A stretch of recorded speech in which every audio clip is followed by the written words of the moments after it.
Hi everyone, I'm Gary Null. I'd like to welcome you to a continuation of our ongoing, 45 years ongoing, series of self-empowerment discussions. These are meant to inspire us to think a little differently, look at all the different truths that we're not availing ourselves of. In effect, to repurpose truth in a different way today than what we have in the past. Today's lecture and discussion will be on, can we handle the truth? Well, of course we can, so you say. There's a beautiful background. This is the yoga hut. We're up in the mountains where you have Louisiana, Arkansas, and Texas, northeast Texas. Beautiful lake here, swans, and there's a nice wind.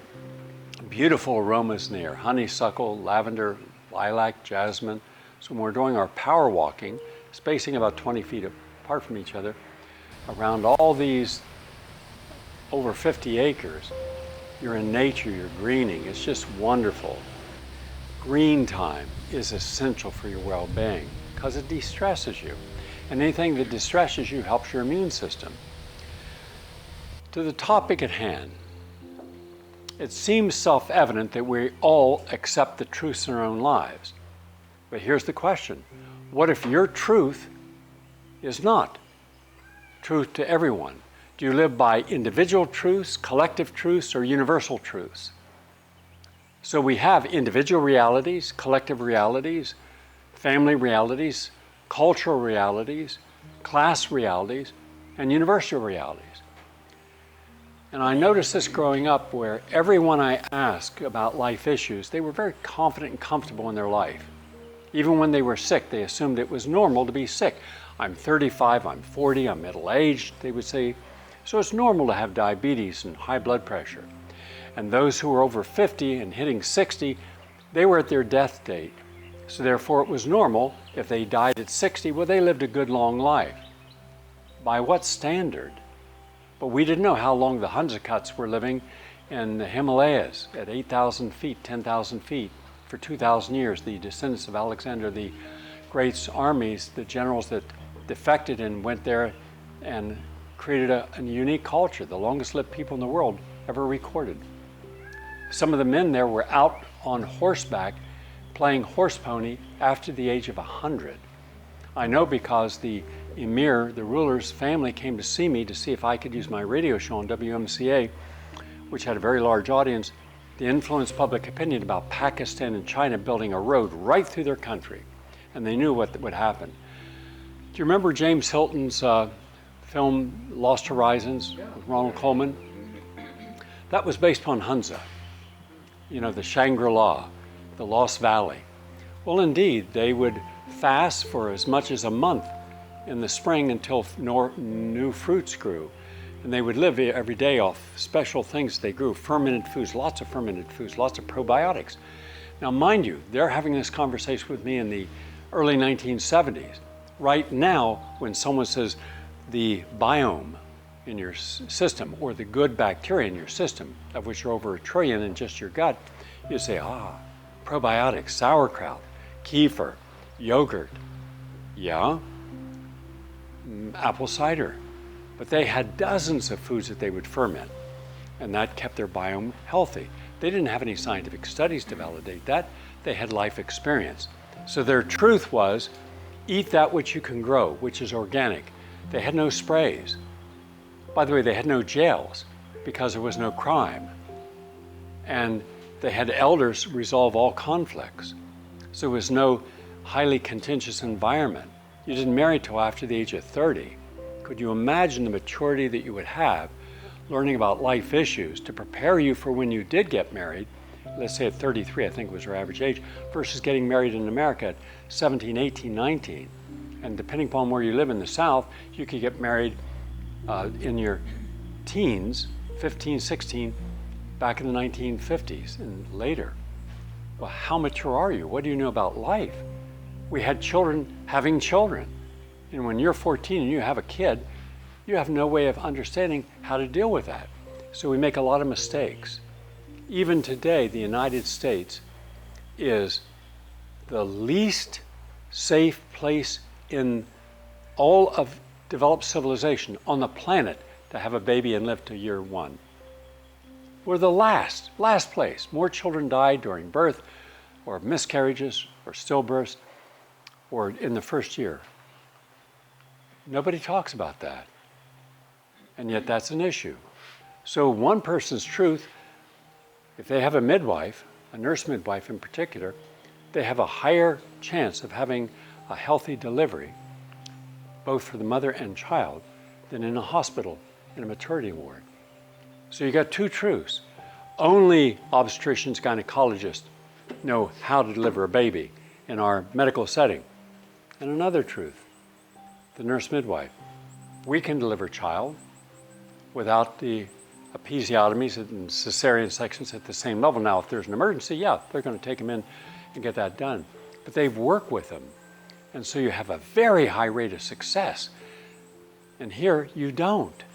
Here, those nurse practitioners, more often than not, and the home birthing people understand what a woman's diet should be, and her exercising, breathing, from the time pregnancy begins right through, they follow them up for months afterwards. You would think that if you're getting all the success here, and you're not getting anywhere comparable success here, and you're getting a lot of dead mothers and babies here, someone here would say, what are you doing? But you can't. About anything. What do I mean? I mean, if you're a Republican, you can't listen to a Democrat. Democrat, you can't listen to a Republican. Conservative, you can't listen to liberal. Liberal can't listen, and nobody listens to libertarians except libertarians. An agnostic or an atheist is not going to be happy having a conversation about anything of a spiritual nature with someone who is a believer in some universal consciousness. That person will have a hard time, if not impossible time, talking with someone who is ultra-orthodox in a religious belief, where everything is absolute. It is written and it is not to be altered. If there's a word in the Bible or the Torah or the Talmud, then you have to accept that that's the absolute word, a divine word. And therefore, if you challenge them on that, they're going to say, you're a heretic. Not only will they not listen to your arguments, but they will defend the merits of everything, even as impossibly foolish as it may be. I took 139 pages out of the Old Testament. And I don't know if any of you heard the show, but I told my producer, get me the smartest religious scholar in America. They're best. And he found the chairman of the Department of Religious Studies at North Carolina University. And I had that debate. And I simply asked him basic questions. I'm going to read from the scriptures. You tell me whether or not this is reasonable or unreasonable. And I would read him scriptures that to any reasonable person you'd think, whoa, that's a little extreme, isn't it? Yeah, it's more than a little extreme. It's genocide. But that debate was an interesting debate because I didn't challenge his belief. I simply said, isn't it possible to look at the best of what every religion has to offer, that which is most moral and ethical and meaningful and reasonable, and use that? And that which you do not find ethical, meaningful, reasonable, you can let go. And he said, yes. Do you remember, any of you hear that debate? One. What do you remember about that debate, John? That he agreed with you at the end. He agreed with me at the end. Yes. Yes, and this was a whole hour. He was one of those rare people who did not try to defend his arguments by an absolute mindset. This is where I'm a scholar, I'm the expert, I'm acknowledged as the expert, I'm an author, I have the degrees, therefore my voice, my truth is the supreme truth and will collapse all other truths underneath of it. He was open. Now there's a Dr. Ibrahim Malik, a PhD from Harvard, close friend of mine for 45 years. And he is one of the leading imams for the Muslim faith all over the northeastern United States. I invited him on the program. I think the last time about 10 years ago. He'd been on many times. He's been to retreats like this. You would never know what he does because he's very humble. He comes across as just an ordinary person with a very engaging intellect. I gave him the same thing. I said, here are these statements out of your religious book. Tell me if they're reasonable or not. he made an interesting statement. He said, I would agree with some, I would disagree with others. It depends upon who wrote them, during what period of time, what their own identity of the situation was. And he said, but we're told that this is all one word and one truth, and you cannot challenge it. But he was of a person who would challenge it. Now that, going back 30 years, that made him an interesting person, because he was not willing to say that there is just one truth and no other truth. He acknowledged there could be other truths. The trouble is that we do not look for any other truth. We are educated, indoctrinated, and conditioned to believe in one truth at every level of life, in every institution, in everything we do. For example, I'm what you would call an ethical vegan. I've been an ethical vegan almost my entire life. There was no one else who even wanted to have that discussion growing up. There was always the taunts, and I took it, that these are my friends and they're going to make fun of you, and that's okay. But they thought it was too esoteric, too weird, that I wouldn't want to eat meat. So when I would give them the reasons, I said, I'm willing to eat meat today. I'm willing to go to your home and eat your dog. All right? You barbecue it, you kill it, barbecue it, skin it. Maybe you can use its fur, for something. And you go ahead and grill it, and I'll eat it. No, I'm not going to do that, they said. No! Well, I can show you chickens I got that will come over and sit on your lap and give you a hug. I can show you cows that you can call out their name and they'll come running right across a pasture and bury their head there right in your stomach so you can pet them. Heifers the same way. Pigs are really smart. I had a pot-bellied pig, a miniature pot-bellied pig, true miniature. Most people don't get the true miniatures. It starts off this big, and then it gets about this big. But that real pot-bellied pig, very smarter than a dog. I go out for a run every day, it'd run right beside me on the track down in Texas. I go for a swim across the lake, it'd swim right beside me, and it'd be looking over at me all the time as we're swimming. It's just as cute as can be. I'd eat, she'd sit there, and then I would put a plate, and it was actually a bowl, and she wanted to see what I was eating. And she'd look around what I was eating, then she'd look at what she was eating, and she'd look at what I was eating, she'd look at Are you eating something? Are you holding anything back, Gary? And she'd have her meal. Then we'll go for a walk together. They're very clean. They like being clean. But when you put them in confined conditions, they're going to be muddy. They're going to be depressed. But they're sentient creatures. They have a knowledge of life. They have a knowledge of themselves. They can understand each other. My monkey, that I have to keep for life because she has no teeth, so she can't defend herself. If I put her around any other monkey, they'd kill her. But she'll go out and she'll run out and she'll grab a donkey's tail, and the donkey goes to kick and she'll run back and she'll stand between my legs. She'll grab my pants and she'll like this. And then when it turns its head, she'll run over and grab it again and run back. Well, we have Sally the cat. She's 25. Sally runs the place. She's like the queen. Right? She has a bench she lays on with a cushion every day. And she doesn't like to eat. She won't eat anything you give her. She hunts at night.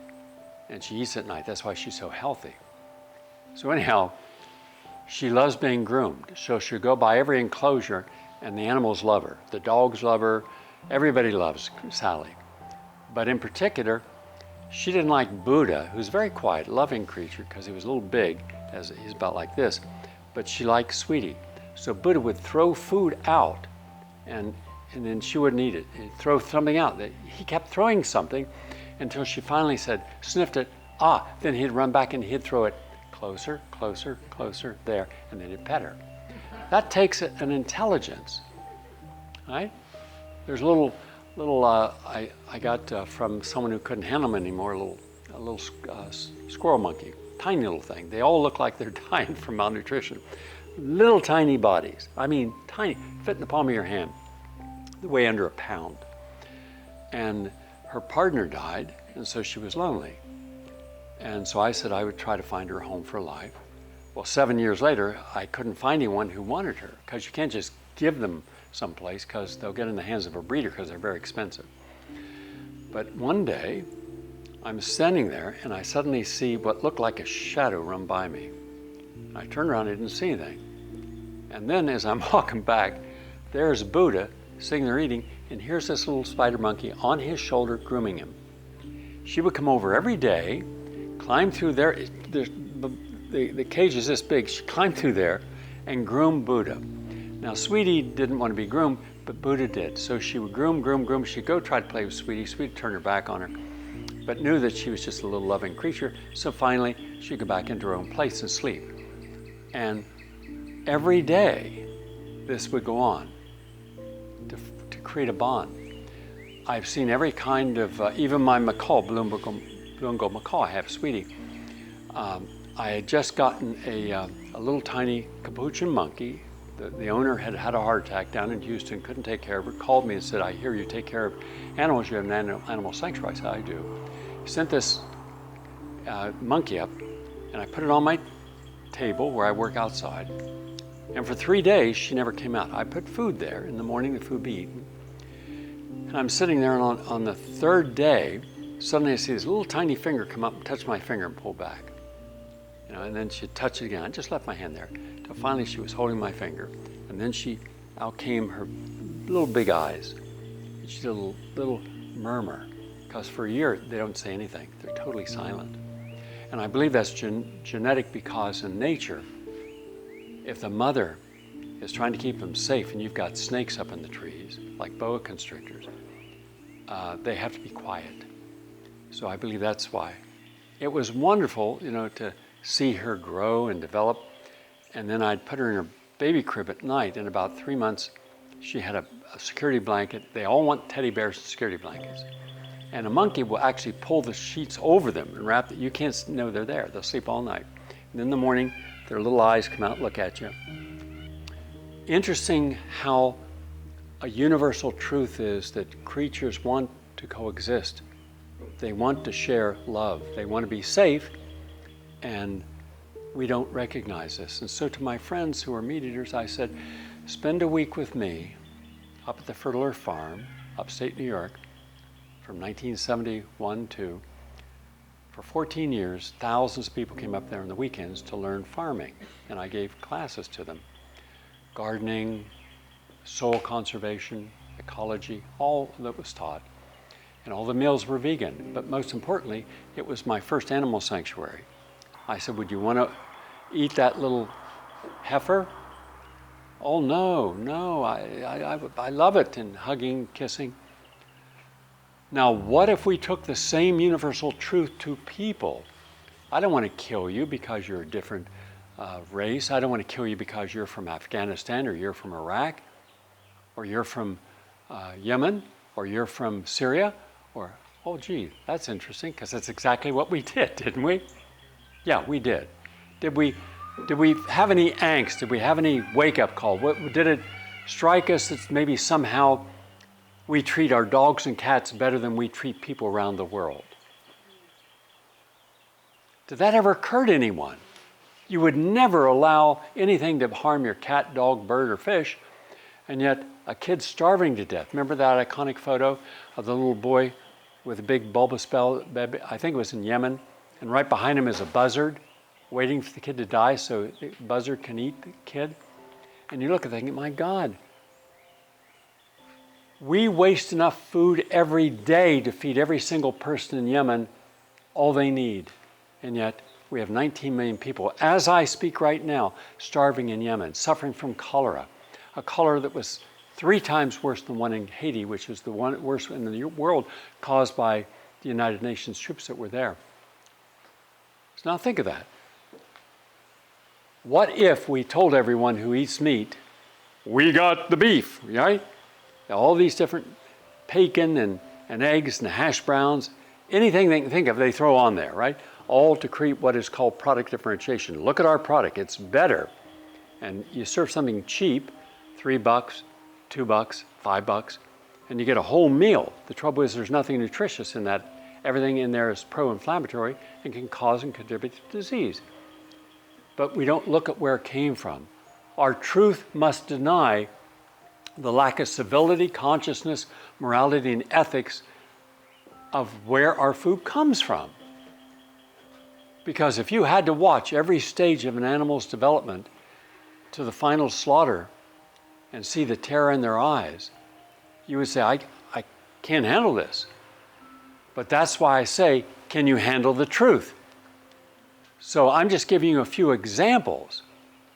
So if we said, okay, Lockheed Martin and Raytheon and all these 200,000 plus contractors in the military industrial complex, and all the people currently and previously working for the Pentagon, the Defense Department, Justice Department, State Department, come, let's go on a vacation, all paid, we're going to go to Yemen.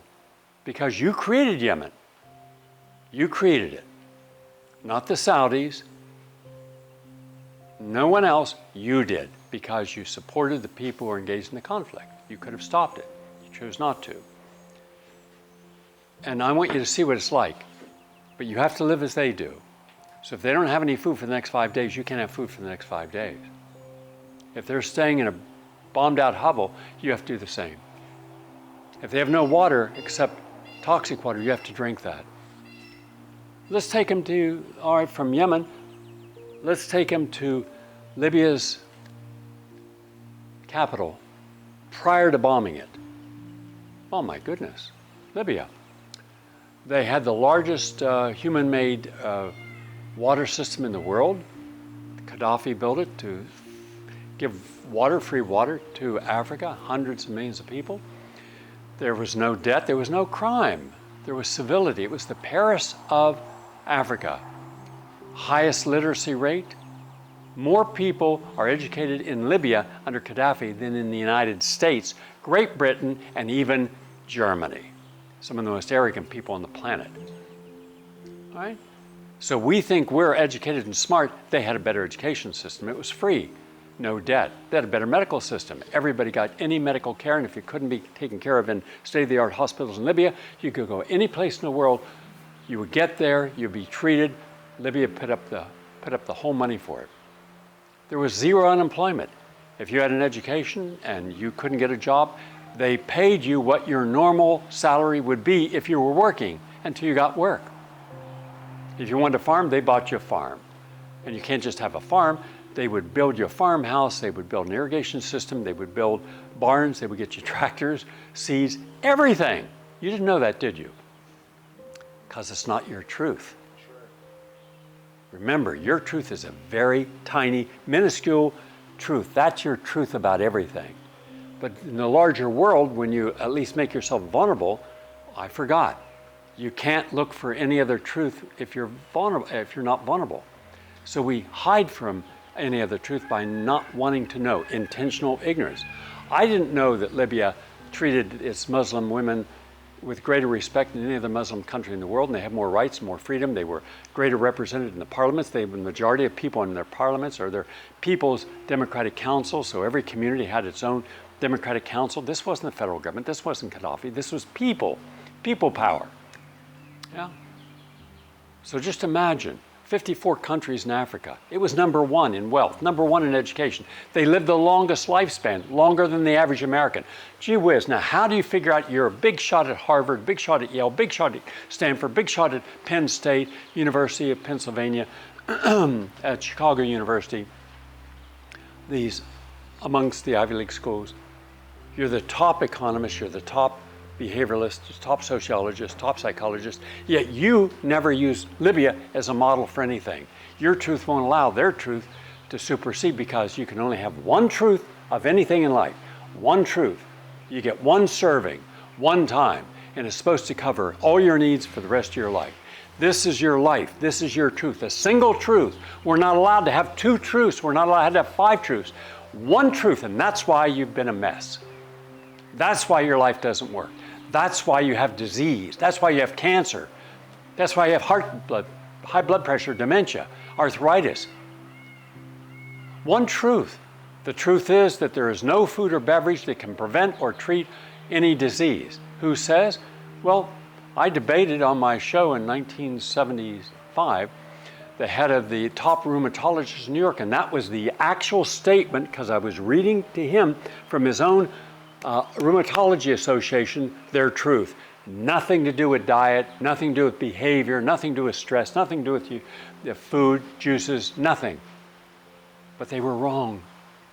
It has everything to do with creating inflammation, and your diet will create inflammation. The diet you're on, all your green juices, all your fruit juices, fresh made, all of your sprouts that you're growing right up here in the sprout house every day, doing a great job of it, by the way. Delicious sprouts, microgreens, all the things you're doing. The fruits, have you all been eating the fruits off the tree as much as you can eat? You cannot eat as much as what there is. Thousands of different loquats, for example. That turns off inflammation. That helps protect the cell. That's rich in enzymes. Versus orange drink, grapefruit drink, grape drink that is just sugar water with artificial coloring and flavor, that creates inflammation. This watermelon juice, it heals inflammation. You're taking in food, gourmet food. Did you not have a gourmet, beautifully presented meal today? With a special chef we brought in from Baltimore? Yeah. Now imagine that truth, that you can eat a different meal every day. Remember, we haven't had the same meal twice in 2 months. Different meal every day, gourmet presented, all you want to eat. Remember, have any been restricted to say, no, you can't have all that. You can have anything you want, as much as you want, because it's all healing. It's like saying, we have to deal in moderation in all things. That's the truth. It was not what we were told in the 1950s, 60s, 70s, and 80s. Moderation in all things, right? Barbara, you've been a nurse for 45 years. How many times have you heard a doctor say, after a surgery or something, doctor, what can I eat? Oh, hey, anything, just in moderation. Drinking in moderation. Just moderation. Don't get too much sunlight. Just the opposite of what you need to know. And moderate on your alcohol. Let me think about that. That's like saying, you have a moderate amount of herpes, moderate amount of gonorrhea, moderate amount of, we are moderately dead. Not completely dead, not completely alive. Somewhere in between, let's guess. Let's measure your symptoms. That's the dumbest statement, medicine, which is dumb, dumb, dumb when it comes to chronic care and prevention. But they want you to believe that they're the only source of truth. Trust me, I'm Dr. Schmuck, and I can tell you from experience, I listen to no one. I don't need to. I'm born of divine insight. So eat anything, drink anything, in moderation.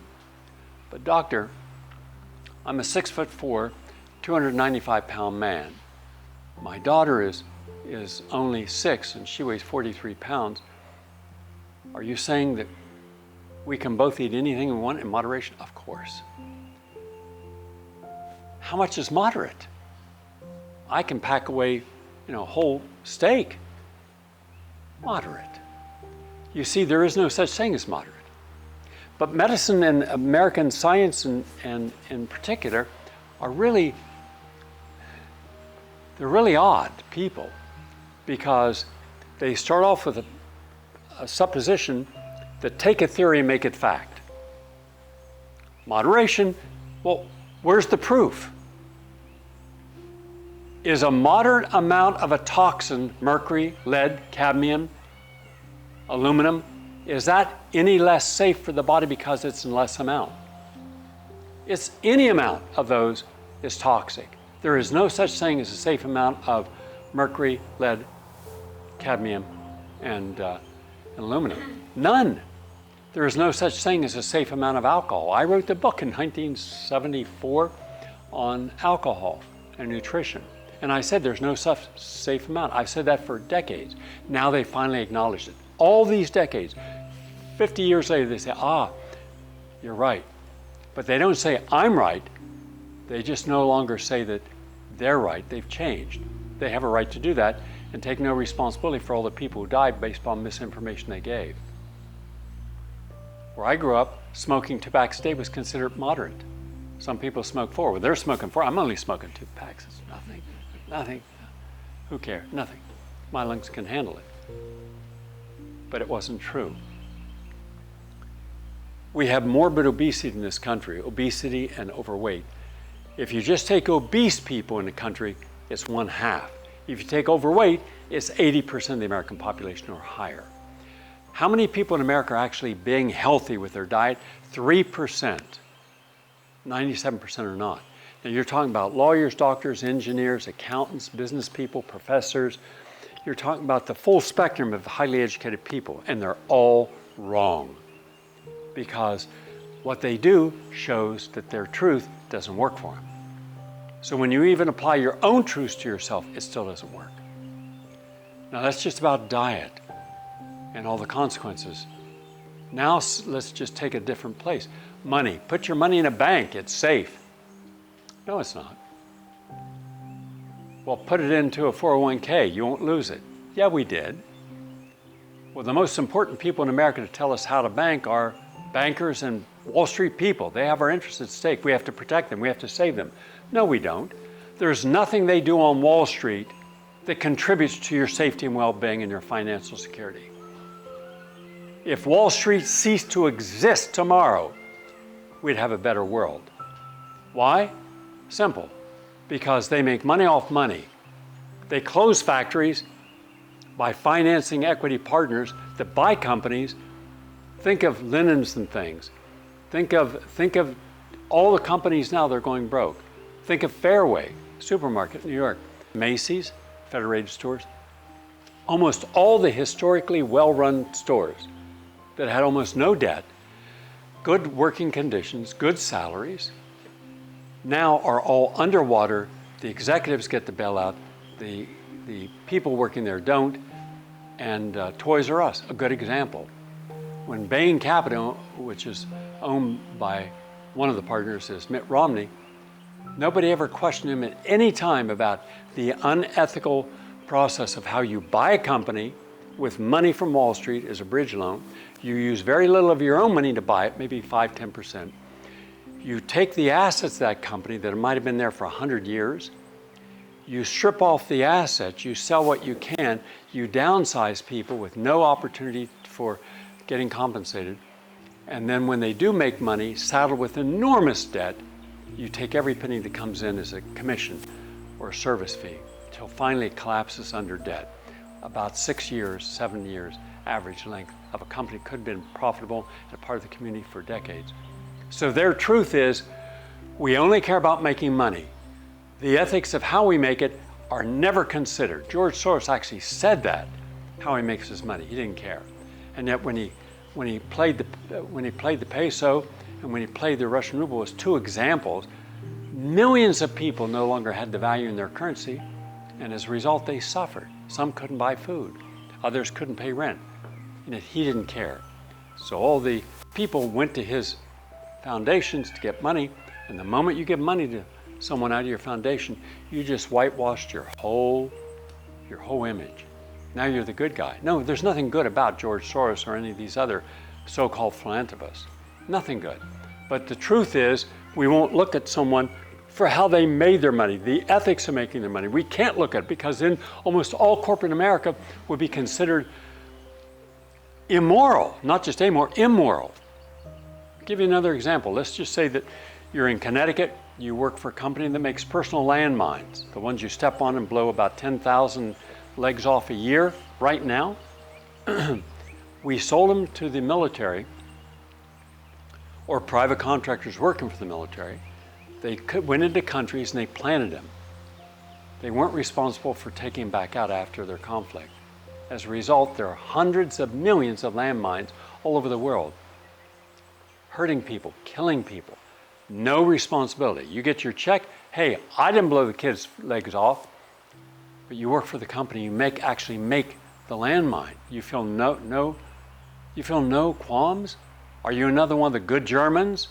I didn't push the person into the oven, but you were part of a regime that did Did you risk your life challenging it? Did you argue it? No.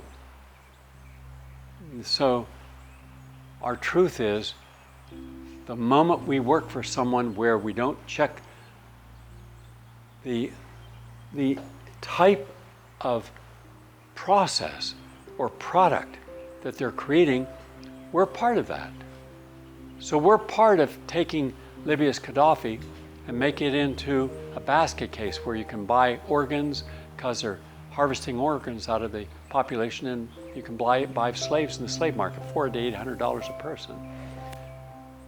Yeah, Gaddafi abhorred slavery. His people were free. And now they're slaves again. Why does this conversation never happen in the media? Have you heard the New York Times ever, once? Well, there's no truth in the New York Times when it comes to these issues, because it has its own truth. We are the New York Times, therefore we'll look at something from our political, ideological advantage, and that's what our truth is. Don't challenge this or we'll attack you. Oh, you're a person that had a child that ended up with autism? Well, now you're going to be concerned about vaccines. You're a danger to the community. You are a danger. The World Health Organization, a completely corrupt organization. If you don't go along with pro-vaccination, then you are one of the 10 most dangerous things happening. That's what they actually said. You're one of the top 10 most dangerous issues in the world if you challenge vaccine safety. So their truth is the only truth. The FDA, the CDC, their only truth. The oil and fracking industry, the only truth. The food production, mega farms, the only truth. No, the truth is we could feed the whole world healthy food without genetic engineering, without pesticides, if we decentralized farming and allowed local farming to exist and supported it. But then again, when we tried that with a health food store, in comes Whole Foods, and all small health food stores that were much better merchandised and ethical all went out of business. In comes a big farm, out goes the small ones. Bill Clinton sent food from Arkansas and other states down to Haiti, and the Haitians were self-sufficient. They actually exported grains. And once food came in, below the cost you could buy foods for less than it cost to grow in Haiti. The same way in Jamaica. So why grow something? Why grow potatoes or rice when you can buy it cheaper? Anybody ever challenged him on that? No. Billions and billions of dollars made after a hurricane. The truth is, we look for foundations to go in and solve a problem after a crisis. But we never prevent a crisis. Not a nickel goes into preventing any of these crises. The truth is, if you now want to live in Florida on the East Coast, people are lining up to buy condos on the East Coast, Miami, South Beach, going clear down to the Keys. It's non-sustainable. Anyone with 5 minutes could look up and say, what is the first area of America that's going to go underwater? Southern Florida. Well, then why aren't people lining up? Because their truth is, I got a good deal, I'm on the water, and that's all that matters. I'm not looking for the future. That's a truth I don't want. I want to stay intentionally negligent of the truth that the environment's going to come back and bite me in the ass. California, dumbest policy I've ever seen. Let's go buy a house there in the woods. But that's dry. You lost 100 million trees last year. They're dry. The whole state's on fire alert 12 months a year. How many fires does it take? Well, there's a good deal then. Let's go on the ocean. Now you've got erosion. You've got radiation coming across the Pacific from Fukushima. You've got toxic blooms. You've got toxic fish and toxic seaweed. It's no longer a beautiful environment that it once was. Its time has come and gone. Well, it's still time for me. Then I'll go in and make a deal. Wrong place, wrong time. No support system, a corrupt government, stupid policies, over-congested. Yeah, I know what we're going to do today. We're going to get in our car because we can't afford to live in LA now, but one day we will. But we're going to live an hour and a half away, and we're going to commute at about 3 miles an hour with everyone else. And we're going to breathe in all those fumes, and then we're going to get in, and we're going to go to work at a work we really don't like, but we have to work there so we can afford to live. Back there, we really don't like it either. It's just kind of transitory. And we're around with everyone else is kind of transitory. But in 5 years or 10 years, we'll be able to go and live there. What kind of mind is that? That's a truth that is so monotheistic. It refuses to acknowledge its own limitations. And almost all individual collective truths are singular. They don't ask other people with other beliefs, what do you think of this? What do you think of how I'm raising my kid? Now, I've given my kid everything. And the newest stuff all over the internet is you got to be a friend to your kid. So I hang out, I go to their pajama parties, and I'm with them all the time, and we talk. And it's not like a mother-daughter. It's like she's my younger daughter, and I'm her older sister, and we're best friends. Now, we get her everything, and we don't believe in limiting her, so she has cell phones on and she sees people under her head. I tried to suggest maybe she didn't. No, she wants it because if something rings, she's got to be instantly up. She's on her computer all day, and we don't ask her to study because out here in California, not a whole lot of people have to study. If you're rich and famous, we can buy your way into a school. We can afford it. You know, and if you're not that bright, don't worry. We can hire people to take tests for you. We do it all the time. Every college and university in America has people taking tests. Thesis papers turned in by people you pay, PhDs. You can get people to do everything for you. In fact, you don't even have to go to school to get a graduate degree today, as long as you have the money. And so you're looking at someone who is a completely artificially manufactured child in a bubble, hustling, lying, deceiving, conniving. My God. And that's the culture. Now, that doesn't mean that it's everyone, but it's certainly a lot of them. Because once you're in the culture, you're in their truth. You want to be rewarded, you keep your mouth shut, you go along with stuff. And that's why Harvey Weinstein was able to be the predator he was for 25 years. Do you think it just came out with Farrell's book? Everyone knew about that. Everyone. And I have friends who are very powerful in Hollywood. They all knew it. But they said if you're going to get Harvey Weinstein, then you got to get about 10,000 other people because there's 10,000 Harvey Weinsteins in there. So now they've got their sacrificial Harvey Weinstein, and now everybody go back to business. That's their truth. What if we had to have every single person in Hollywood take a lie detector test? Before you could do anything, you first had to be tested. As an actor, actress, director, producer, screenwriter, anyone, agent, have you ever solicited sex? Have you ever acted sexually inappropriate? Have you ever lied? Have you ever stolen from someone, like commissions? Have you manipulated your own clients? Suddenly, all of Hollywood would look like a lockdown from the coronavirus. You'd have one person walking around saying, I'm honest, hire me. Is there a job here? God, what hypocrites. What total bullshit. But for those of us outside, we can see it. The trouble is when your own truth is a lie, you can't see it because your ego defends it.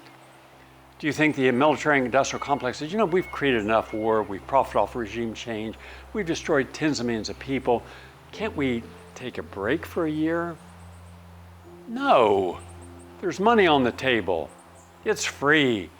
We've hired this general, this former chief of staff of the Army. We've hired this Secretary of State.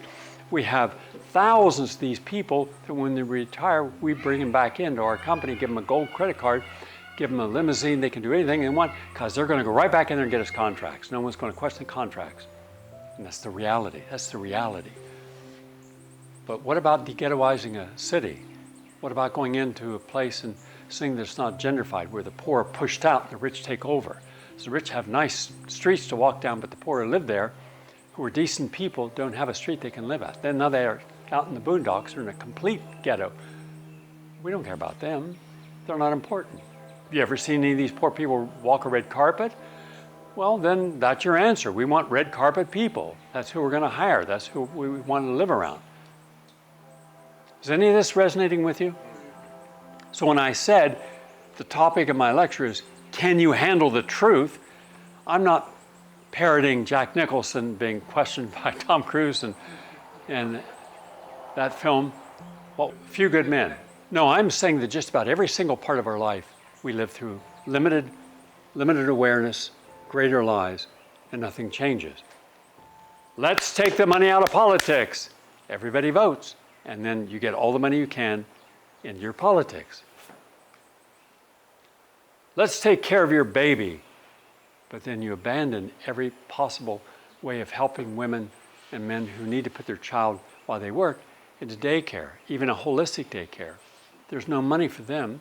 There's no money for the person struggling. There's no money to relieve the student that wants to go to vocational school, and they got to create the same debt as someone, but not as much. If you want to be a beautician, if you just want to be able to groom hair, it's about $13,000 to go to their schools. But what happens if they're not jobs? Interest rates compounded. You could pay $30,000. You're going to help these people? If you're not helping all the students, then what is your truth about caring for the students? If you know there are not going to be jobs for those students when they get out. And right now, listen carefully, probably 70% of all people in college right now, there will not be a job in your field at a living wage when you get out.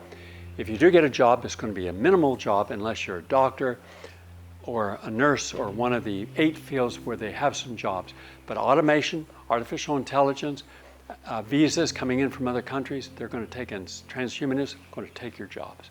Then outsourcing, they're going to take your jobs. They're going to take the whole plant, keep the name, manufacture the product in China, and bring it back.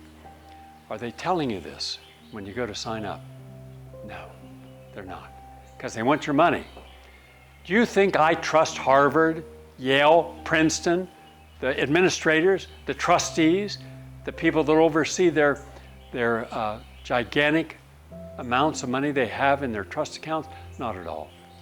In my opinion, every one of them is mercenary, no matter how they try to whitewash their reputations.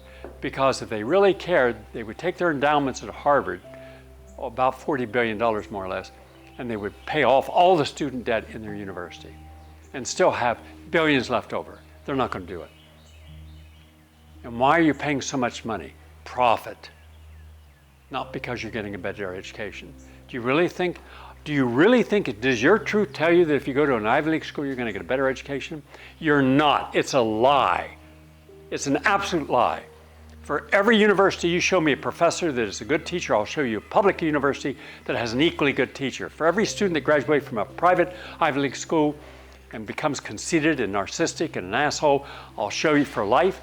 I'll show you a person graduating with humility and intelligence equal to that person and going to have a lot more friends because they're not going to work themselves to death in some artificial environment to show that they deserve everything in life. Am I alienating a lot of people? If I haven't offended you yet, I'm working on it. But is it true what I'm saying or not? If it's not true, call me out. It's true, isn't it? Yeah, you're not going to get the respect as a former chairman of a department at a respected school that you would get if you were the chairman of the same type of department at Harvard or Yale. You're not getting the same money you would get there. And yet, are you any less gifted as an artist? Are your students able to learn how to master their craft by your teachings? They're doing well. And you're doing well. Your work has appeared in many respected places. You just hit the cover of a very respected art magazine, one of the most respected art magazines in America. And you're on the cover. How many Ivy League teachers of art could say they made the cover of that magazine? Their work is displayed in different galleries around the world. Very few. But they had the panache of, I'm special, I'm from Harvard. Oh yeah, oh yeah.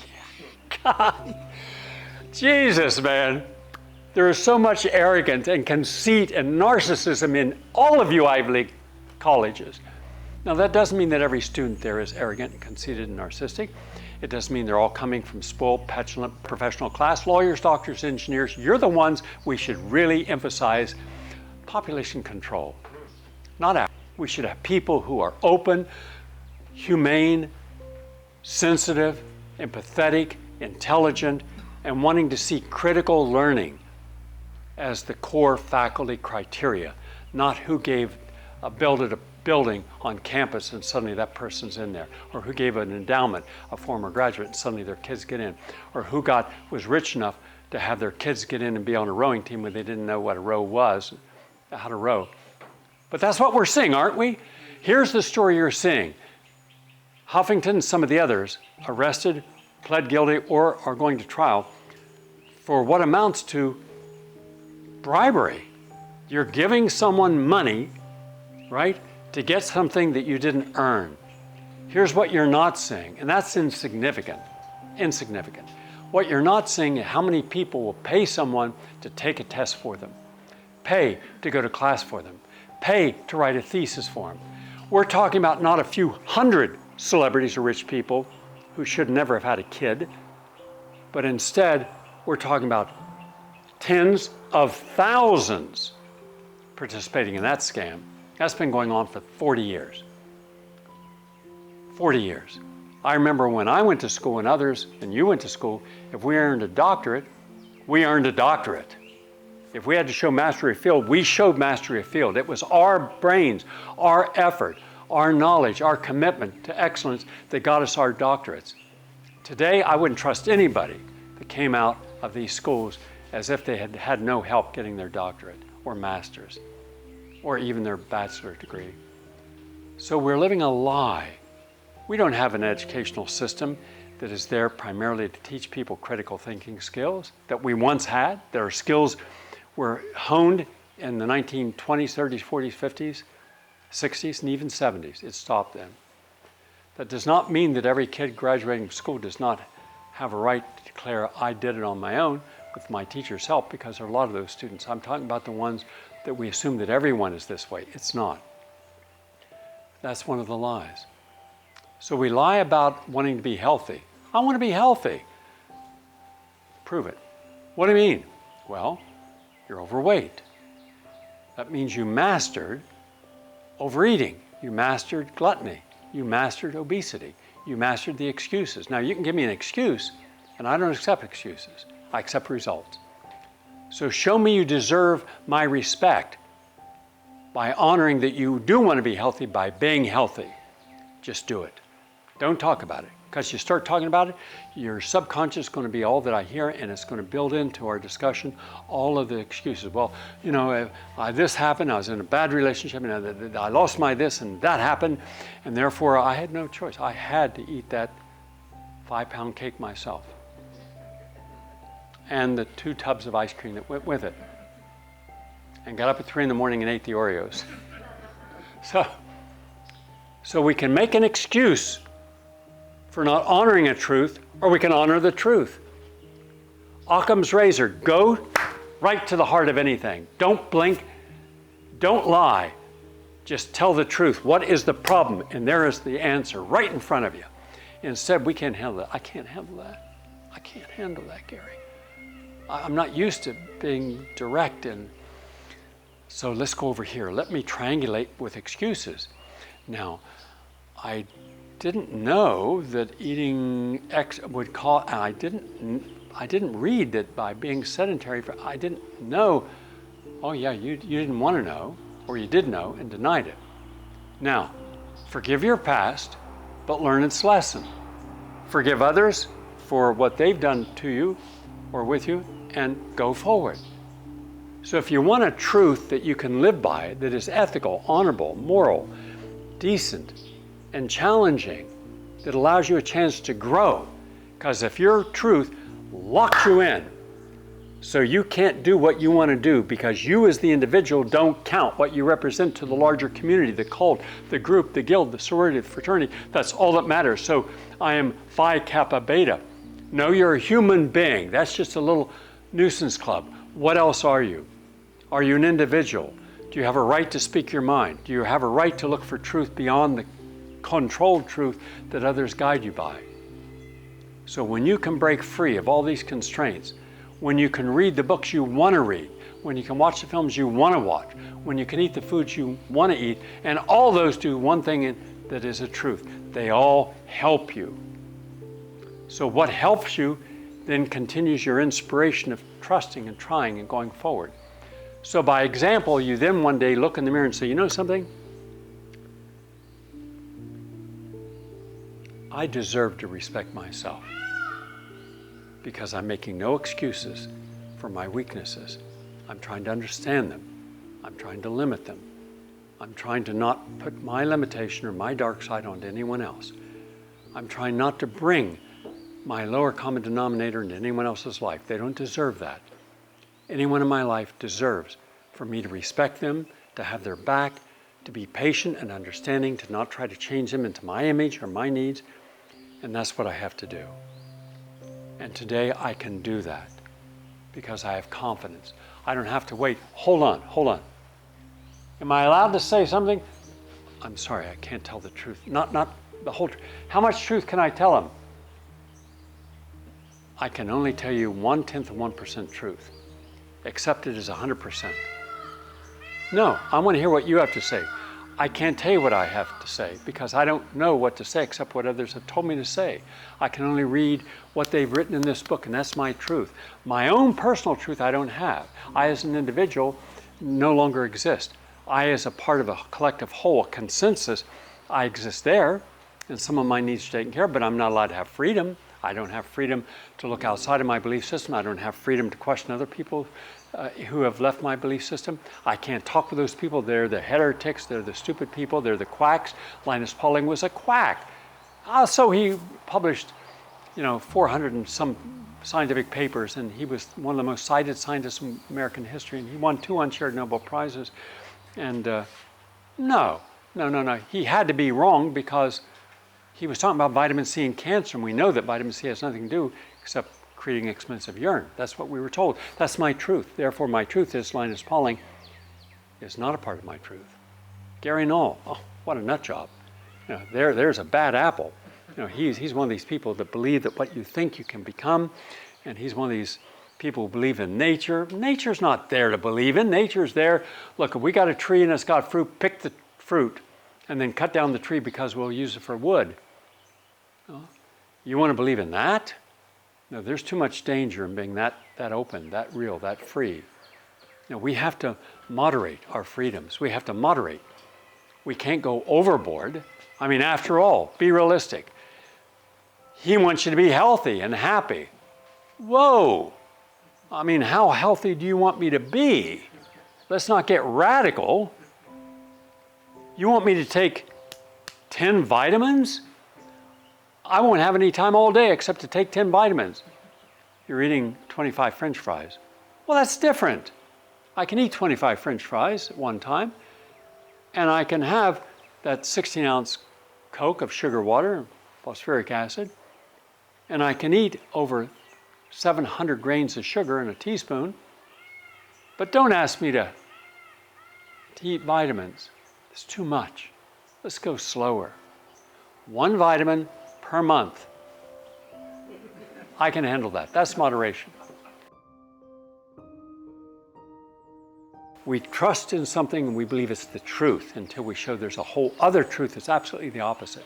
The holistic doctor is not to be trusted yet. They're the one curing people, where the orthodox doctor outside of emergency medicine is not curing people.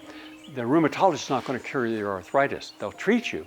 They're not going to cure it. The heart doctor is not going to cure your heart disease.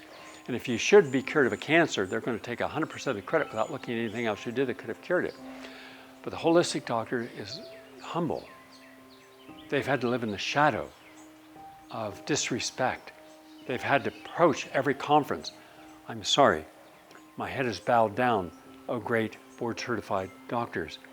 I apologize for curing people you're too goddamn dumb to cure. I apologize for even that thought. I apologize for keeping people healthy when you promote sickness. I apologize for keeping people alive where you are the number one cause of death. I apologize. I'm sorry. I shouldn't even be able to speak. Only you, the sacred ones from Eli Lilly and all the major drug companies. You should be the only people who are considered the truth. Well, in fact, you are. You're the only ones considered the truth. Isn't it the truth? The FDA, the CDC. Wow. Truthful, honest agencies with high levels of integrity. No. Show me the last time anyone at the CDC or FDA ever made an honest statement. Lies, corruption in every agency of government, in all the media. And yet that's our truth? Are you looking for alternative truths? And if so, how do you deal with the fact that now you have got two truths, one from Countercurrent, one from Counterpunch, one from Global Research, and now you got to compare that to MSNBC, CNN, Wall Street Journal, Washington Post, Los Angeles Times, New York Times. Wow, they both say their truth. One says the coronavirus has killed this amount of people, but there's no test that was taken on the vast majority of people who died. They're just listing coronavirus. Most people in nursing homes were the highest group of a single group to die. No autopsies, no tests, but they all died of coronavirus, so we're told, but it's not true. It was a comorbid factor. Over here we have people who are being treated differently, hyperbaric oxygen therapy down in Louisiana. Small group of people, but they gave this as compassion and none of them died. They all got better. They didn't have to go to, not one had to go to a respirator. Two truths. Which one do you choose? What if there's 100 truths? Which one do you choose? Which do you allow in? We are monotheistic. One truth collapses all other truths under it. You're only allowed one truth in our society today, in every part of your life. So think about this the next time someone tells you what the truth is, and then you find out that person lied about everything before. New York Times, Judith Miller, weapons of mass destruction. Colin Powell, a disgrace. He's the one who was he pulled the trigger, because without him at the UN, and right across you could see the head of the CIA, all wrong. Is he taking responsibility for over 1 million people dead, 20 million people having their lives turned upside down, a whole legacy of depleted uranium in the munitions causing birth defects? No.